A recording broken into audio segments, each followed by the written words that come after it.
Oh là là, tout là-haut, parce que ça fait déjà longtemps que vous levez le bras. Moi, c'est plus une interrogation d'ordre général, en fait. Ce qui ressort de ce débat, c'est comment on garantit l'indépendance des juges et de la justice. Et je pense qu'avant de lancer un débat sur cette thématique, il faut pouvoir définir ce que c'est l'indépendance de la justice et des juges. Et moi, ce qui m'interroge ici, c'est pourquoi est-ce que vous invitez un fonctionnaire quotidien pour nous parler d'indépendance de la justice?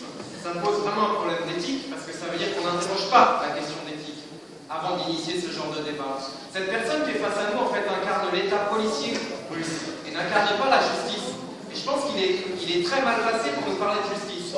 Je vais vous dire, si vous continuez sur ce ton, vous serez obligé d'annuler la séance, parce qu'on n'est pas là pour faire une discussion politique. On est là pour faire une discussion juridique. Ce n'est pas moi qui est invité, c'est M. Marcoux qui est invité.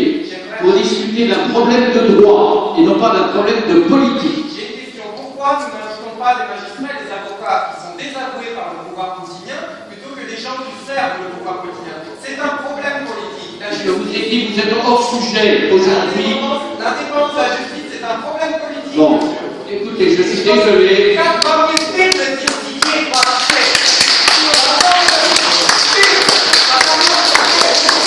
séance est ouverte. Voilà. En France, les juges d'instruction n'amènent pas des journalistes de la forêt pour les menacer de mort. Ça, c'est un problème politique. C'est même pas ça. Soit invité pour parler de justice, alors que ce genre de type amène des gens dans la forêt pour les menacer de mort. Pourquoi on n'invite pas Sakov?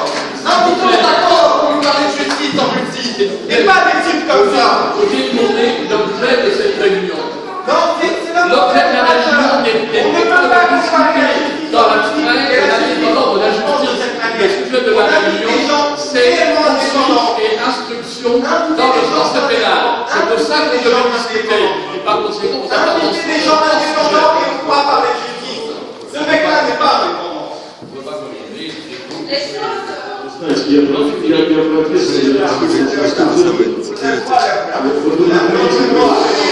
Вы преступники, когда же будет для вас юстиция? А куда вы уходите? Давайте дискутируем. Как с вами дискутировать? Спросите Соколова, если можно с вами поговорить. Спросите ему. А куда вы уходите? Давайте я останусь. Нормально, послушай.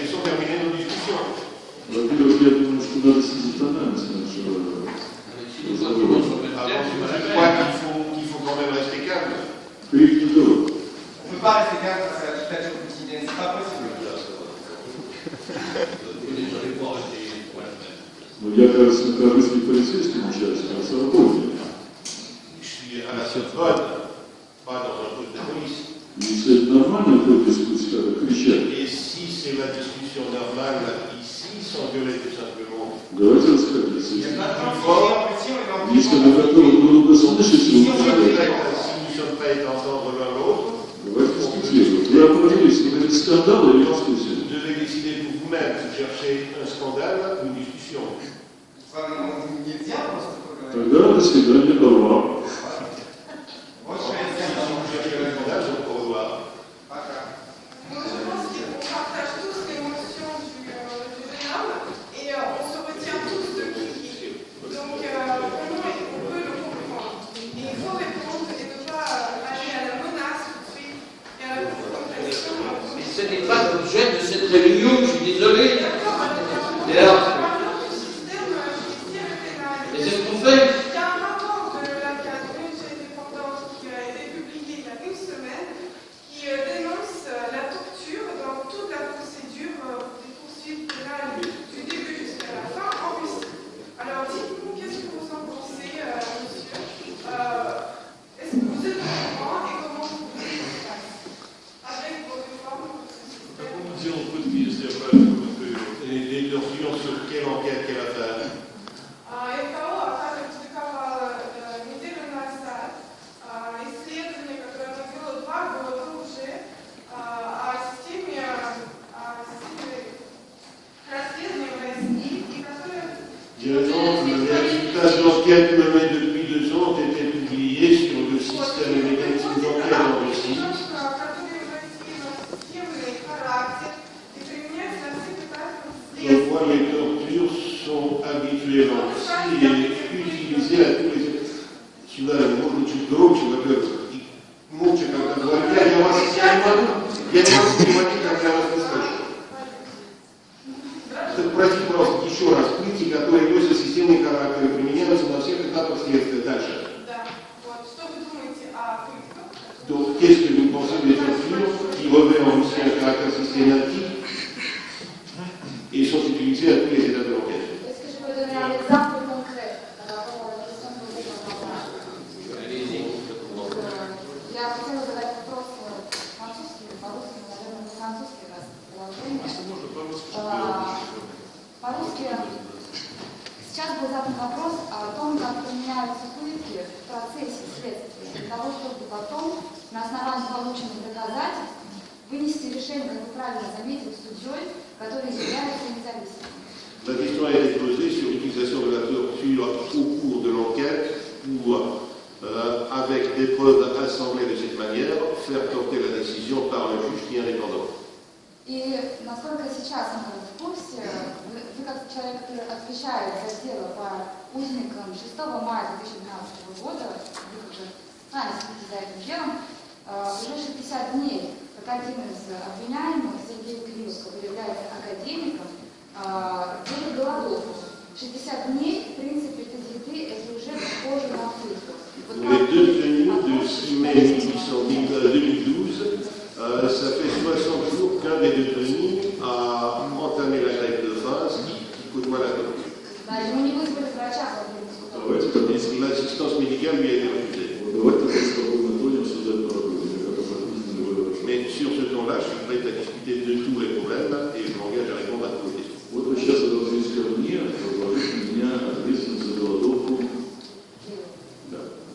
Vous vous adressez à moi en me portant responsable de la grève de faim déclarée par le détenu. А вы знаете, в каком процессуальном качестве сегодня выступает этот господин? Est-ce que vous connaissez le statut de cette personne aujourd'hui? Нет, уже подсудимый. Вы чувствуете разницу между обвиняемым и подсудимым?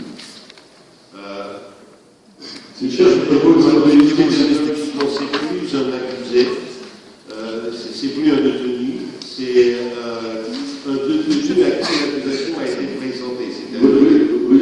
Il est en cours de jugement. Вы юрист или журналист? Нет, я не журналист, я не юрист, je suis ancien élève de l'école, merci, monsieur Que vous êtes juriste ou journaliste? Je ne suis pas ni juriste, ni journaliste, je suis sociologue et j'ai fait la formation en gestion. Donc pour moi, ce qui est important, je comprends la procédure pénale. Pour moi, ce qui est important, c'est comment on peut garantir pendant le recueil de preuves l'indépendance et, comme a dit monsieur procureur de la République française, dans ce cas-là, il nous a rappelé une audace française qui dit que la plume est serre, mais la parole est libre. Donc, même pendant le procès en Russie, ce qui se passe dans pas longtemps, dans certains cas, pendant le procès, les gens qui portaient les preuves, les principaux témoins disent qu'ils ont donné ces preuves sous pression, ils dénoncent pendant le procès, la juge continue avec son verdict. Comment est-ce qu'on peut donner l'importance à des preuves recueillies par des façons qui ressemblent au traitement mauvais ou presque inutile?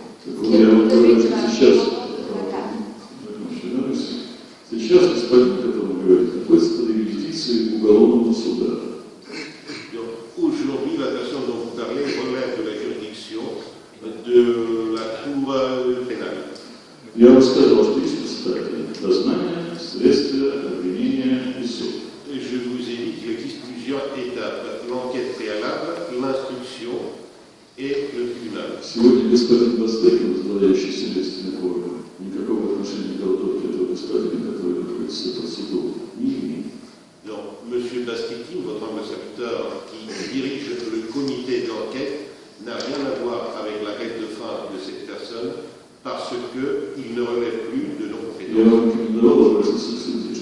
Et je vous conseille de vous adresser avec ça au juge. Мое мнение, то я считаю, что правосудие должно быть объективным, но более динамичным. En ce qui concerne mon avis, je suis certain que la justice doit être objective et plus dynamique. Более того, я полагаю, что когда дело перейдет в суд, суд имеет право изменить меру пресечения ministre, je ne sais pas ça. Plus que cela, je suis certain qu'une fois l'affaire transmise au tribunal, ce dernier a droit de changer la mesure de prévention. Потому что касается конкретного дела, мы собрали достаточно объективных доказательств для того, чтобы суд мог вынести законное обоснованное решение. En ce qui concerne ce cas précis, nous avons rassemblé assez de preuves fiables pour que le tribunal puisse statuer et faire un jugement. Что касается конкретного вопроса по каким-то конкретным делам, вы знаете, это насколько тонкая материя, процесс доказывает, да? Et en ce qui concerne d'autres questions sur d'autres cas précis, vous savez, le procès de Colette Zedmold est tellement fin, tellement...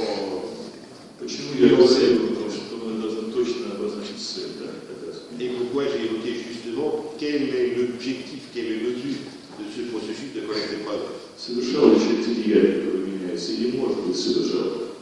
Est-ce que la personne a commis des faits qui lui sont reprochés ou il est susceptible de les avoir Я полагаю, на 100% мы должны доказать, если есть один процент сомнений, мы должны освободить человека от уголовной ответственности. Et je suis certain que là, la personne doit être dégagée de toute responsabilité s'il y a même un seul % de doute sur les faits. Что касается этого дела, я считаю, позиция следствия привлечения передавать его в суд. Мы на 100% доказали виновность этих лиц, организации массовых беспорядков и применение насилия, как бы приемная полиция.